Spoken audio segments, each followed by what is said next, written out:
I'm Laura Duvall. I'm an assistant professor in the Department of Biological Sciences at Columbia University and a 2020 Beckman Young Investigator.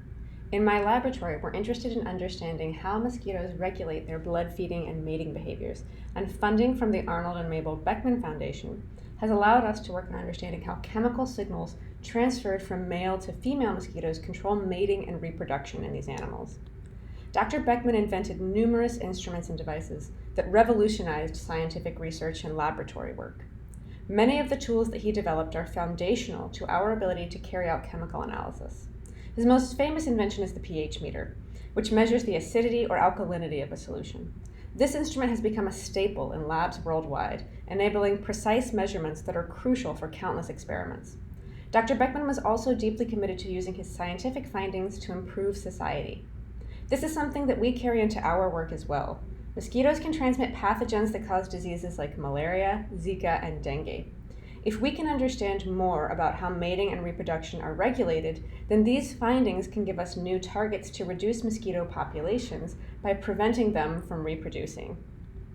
This is a look into one of the mosquito cages in our laboratory. So there are hundreds of male and females flying around, but for this project, we're particularly interested in understanding what happens during mating behavior. Now, this is a close-up of mosquito mating in action. It's hard to see from that video before because this mating can often happen in flight, and it can take just 10 seconds. Now, there are three animals in this picture. There's a female on top. She's mating with male number one, who's right underneath her, and there's a second male who's kind of waiting in the wings here. What makes mosquito mating so unique is that the female will only do this once in her life. During this mating interaction, male number one is transferring all of the sperm that the female needs to fertilize all of the offspring that she will produce in her life. This means hundreds of baby mosquitoes. She's able to store his sperm in specialized organs and then fertilize her eggs as she's ready to lay them, so she never needs to mate again. But what this also means is that after this female has mated with male number one, she will reject any advances from the second male. We sometimes call this paternity enforcement because it means that the first male guarantees that he will father all of the offspring produced by his mate by preventing her from ever mating with anyone else.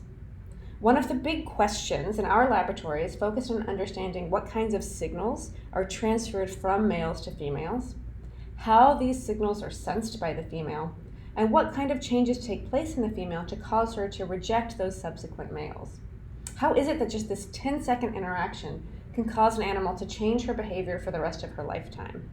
Now, we know that males are using a chemical signal that they transfer to females, and in fact, we know that this chemical signal is made in a special organ called the male accessory gland that's found at the tip of the male's abdomen.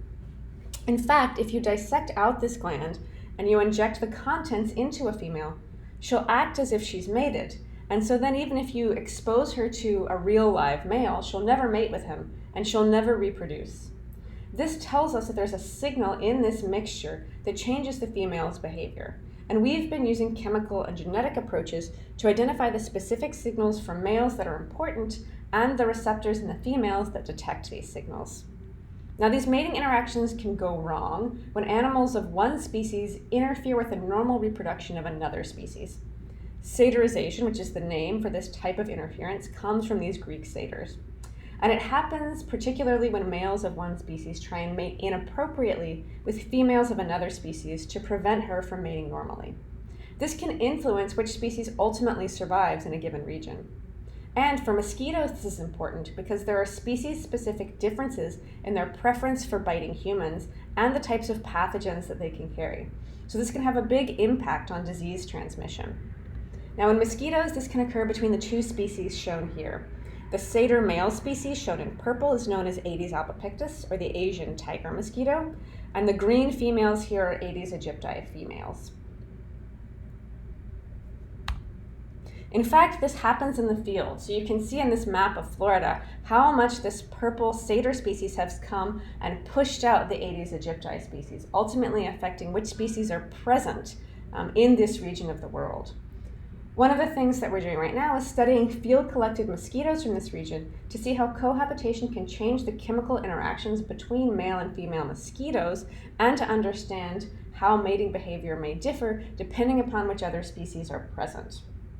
To understand the chemical signals that are transferred between males and females, we express mosquito receptors in cells in a dish and then apply those male-derived chemicals to figure out which receptors they activate. What we found is that Aedes aegypti females have receptors that can be activated by signals from males of either species. This is why we think they're sensitive to this form of reproductive interference. Then, using a combination of genome editing and fluorescent reporters, we've been able to determine which parts of the body of the female mosquito express these receptors and detect that she's mated. It turns out that there are cells in the mosquito version of the spinal cord that likely respond to those male-derived signals.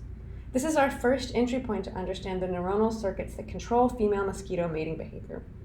Our next questions are to understand how this circuit changes after mating, and then to see if we can find ways to manipulate these cells so that females never mate and never produce offspring.